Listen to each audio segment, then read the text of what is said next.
With Twinkly, you can upload any visual content, image or video, and display it on your installation.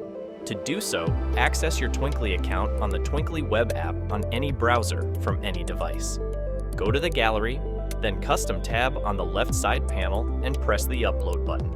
Then, name your new content and click on Choose File to select the content you want to upload.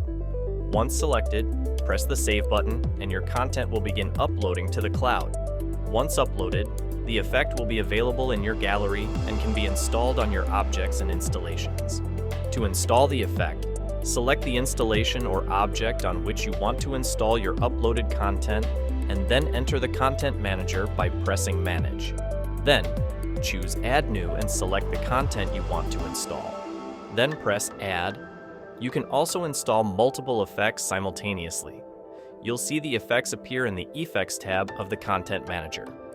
After an initial compilation process, it will start downloading the content onto the controllers, displaying a growing percentage on the bottom right corner of the effect thumbnail. Once this process is complete, you can finally apply your new content by simply selecting it and pressing Apply.